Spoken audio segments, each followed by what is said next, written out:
Quand j'étais jeune, je suis tombé sur une statistique que vous avez peut-être vue. Elle dit que la personne moyenne n'utilise que 10% de son potentiel, et les 90% restants restent inutilisés tout au long de leur vie. Eh bien, des recherches récentes montrent que cette statistique n'est pas vraie. La personne moyenne n'utilise en fait que 2% de son potentiel, et les 98% restants sont stockés comme un trésor enterré dans le sol, et ne sont jamais utilisés. Et à quoi les gens utilisent-ils ces 2%? Ils l'utilisent surtout pour des conversations au travail et avec leurs amis, pour envoyer des messages et des tweets, pour regarder la télévision.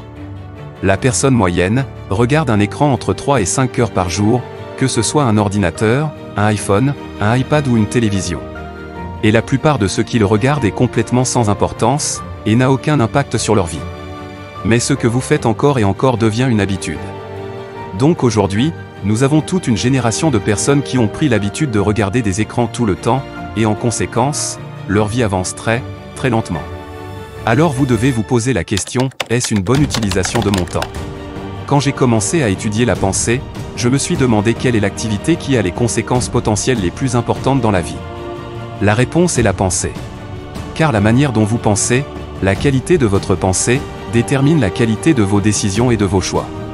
Vos décisions et vos choix déterminent les actions que vous entreprenez. Et les actions que vous entreprenez déterminent vos résultats. Vos résultats déterminent la qualité de votre vie, et tout commence avec votre pensée. Vous m'avez parfois entendu demander quel est le travail le mieux rémunéré en Amérique. Quel est le travail le plus important dans n'importe quel emploi, ou n'importe quelle entreprise? La réponse est la pensée. La pensée est le travail le plus précieux. J'ai commencé à étudier la gestion du temps il y a environ 30 ans, et je suis tombé sur un mot dans mes études, conséquence. Ce qu'il disait essentiellement, c'est que quelque chose est important s'il a de grandes conséquences potentielles. Et quelque chose est sans importance, s'il a peu ou pas de conséquences potentielles. La première raison du succès est que les gens se concentrent sur des choses qui ont de grandes conséquences potentielles. Et la première raison de l'échec est que les gens se concentrent sur des choses qui ont peu ou pas de conséquences potentielles. L'utilisation la plus mauvaise de son temps, c'est de travailler intensément sur quelque chose qui n'a pas besoin d'être fait du tout. Une des choses qui freine les entrepreneurs, les propriétaires d'entreprises, et qui en fait, anéantit toute une génération, c'est cette obsession pour la technologie. Je vois des gens marcher avec leur téléphone comme des drogués. Ils ne peuvent pas s'arrêter de regarder leur écran, ils ne peuvent pas s'arrêter de pousser leurs boutons. Cette obsession de regarder l'écran et de rester connecté, tue les gens. Car ça les empêche de se concentrer. Vous ne pouvez pas vous concentrer si vous êtes distrait comme un chien atteint de troubles du déficit de l'attention. Alors, que font la plupart des gens le matin? Ils allument leur ordinateur, vérifient leur email pendant quelques heures, et activent leur sonnerie pour qu'elle fasse dring dring dring. Ils sont comme des enfants atteints de troubles du déficit de l'attention, répondant à chaque sonnerie. Après 2 ou 3 heures, leur cerveau est tellement inondé de dopamine, qu'ils sont incapables de se concentrer sur quoi que ce soit. La distraction technologique aujourd'hui vous tue. Elle détruit vos espoirs pour votre avenir. Elle vous garde occupé, et à la fin de la journée, vous n'avez rien accompli et vous êtes épuisé. Selon un rapport récent, chaque fois que vous répondez à une nouvelle impulsion, une nouvelle distraction, cela épuise une partie de l'énergie de votre cerveau. À la fin d'une journée typique, le QI de la personne moyenne a diminué de 10 points. Pour doubler votre revenu, augmenter la taille de votre entreprise et devenir éventuellement riche, voici une méthode simple. Lorsque vous commencez votre journée, laissez tout éteint. Ne vérifiez pas votre ordinateur, ni votre iPhone, ni rien d'autre. Il n'y a rien là-bas qui soit important. Un ami à New York a écrit un livre il y a 2 ans intitulé « Ne vérifiez pas vos emails le matin ». Et il explique pourquoi cette vérification initie le processus d'addiction et vous garde accroché toute la journée. Si la pensée est la chose la plus importante que vous faites, parce que les conséquences de la pensée déterminent la qualité de votre vie, alors la qualité de votre pensée détermine la qualité de votre vie. Plus vous passez de temps à réfléchir, et à réfléchir bien et clairement, plus vous aurez de succès.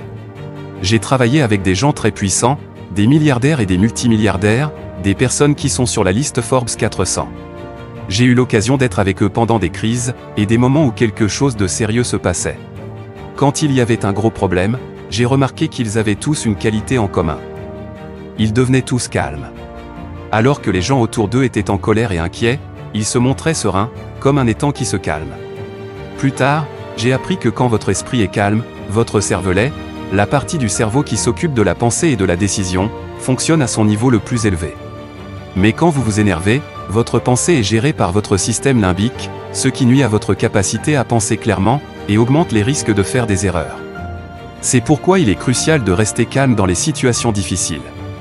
Je prévois d'écrire un livre sur le sujet, mais pour l'instant, je veux partager avec vous 3 types de pensées pratiquées par les leaders les plus performants, basés sur des décennies de recherche, et même des résultats de prix Nobel. 1. La pensée à court terme contre la pensée à long terme. Les gens moyens pensent à court terme, cherchant la gratification immédiate.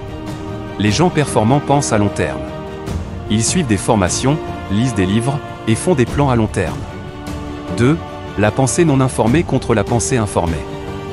Agir sans avoir toutes les informations nécessaires conduit souvent à des erreurs. Prendre le temps de collecter des informations avant de prendre une décision est crucial. 3. La pensée rapide contre la pensée lente. La pensée rapide est utile dans des situations qui exigent des réactions immédiates, comme la conduite. La pensée lente est nécessaire pour des activités qui ont des conséquences à long terme, comme la planification de votre carrière, ou la prise de décisions d'affaires importantes. Une erreur fréquente, selon des recherches ayant remporté le prix Nobel, est que les gens utilisent la pensée rapide quand ils devraient utiliser la pensée lente. Plus vous prenez de temps pour prendre une décision importante, meilleure sera cette décision, de meilleure qualité. Comme Laure Acton l'a déjà dit, quand il n'est pas nécessaire de décider, il est nécessaire de ne pas décider. En d'autres termes, si vous pouvez reporter une décision, faites-le. Achetez autant de temps que vous le pouvez pour une décision. Reportez-la si vous le pouvez, que ce soit pour un jour, un week-end, une semaine ou un mois. Certaines des meilleures décisions que vous prendrez seront celles que vous aurez laissées infuser pendant un certain temps, comme de l'eau dans du thé. Ainsi, rappelez-vous que tout ce qui est important et a des conséquences à long terme est un candidat pour une réflexion lente. La règle est que les décisions rapides sont généralement des mauvaises décisions, surtout si elles impliquent des personnes ou de l'argent. Si vous devez prendre une décision qui aura des conséquences à long terme, vous devez y réfléchir sérieusement. Vous devez la considérer comme une belle pièce de porcelaine, et la regarder sous tous les angles. Plus vous réfléchissez à une décision, meilleure sera la qualité de cette décision quand vous la prendrez finalement. Combien de fois avez-vous dit, si j'avais simplement réfléchi un peu plus, je ne l'aurais pas fait, ou si j'avais pris le temps de penser, je n'aurais pas fait ça? Les personnes supérieures, grâce à l'expérience et souvent à des expériences douloureuses, apprennent à prendre leur temps pour prendre des décisions importantes. L'une des meilleures façons de développer la discipline de la pensée claire est de s'asseoir en solitude pendant 30 à 60 minutes, lorsque vous êtes confronté à un problème majeur, ou une question importante dans votre vie. La solitude a été découverte et redécouverte à travers toute l'histoire de l'humanité comme étant l'outil de réflexion le plus puissant. Imaginez un seau d'eau avec du limon. Si vous le laissez reposer un moment, tout le limon tombera au fond, et l'eau deviendra parfaitement claire. C'est exactement ce qui se produit lorsqu'on pratique la solitude. Si vous vous asseyez tranquillement, sans bruit, sans distraction, sans rien à lire, juste en vous asseyant tranquillement, ce qui demande une discipline considérable les premières fois que vous le faites, après environ 25 ou 26 minutes, votre esprit s'éclaircit. La solution à tout problème sur lequel vous avez travaillé, surgit simplement dans votre esprit. La réponse à toute question avec laquelle vous avez été aux prises vous vient tout simplement. C'est presque comme un miracle. Quand vous pratiquez la solitude, vous activez en fait votre esprit supraconscient et votre intuition. Et quelque chose avec lequel vous avez eu du mal ou que vous avez tenté de résoudre, devient soudainement clair, et vous savez exactement quoi faire. Voici la merveilleuse chose à propos de la solitude, tout le monde qui la pratique, vous dira que c'est incroyable. Si vous ne l'avez jamais fait auparavant, essayez simplement une fois. Prenez 25, 30 minutes, ou même 1 heure si vous pouvez, et asseyez-vous simplement en silence, seul. Laissez votre esprit se calmer, et laissez-vous simplement vous calmer et penser. Les choses les plus incroyables se produiront.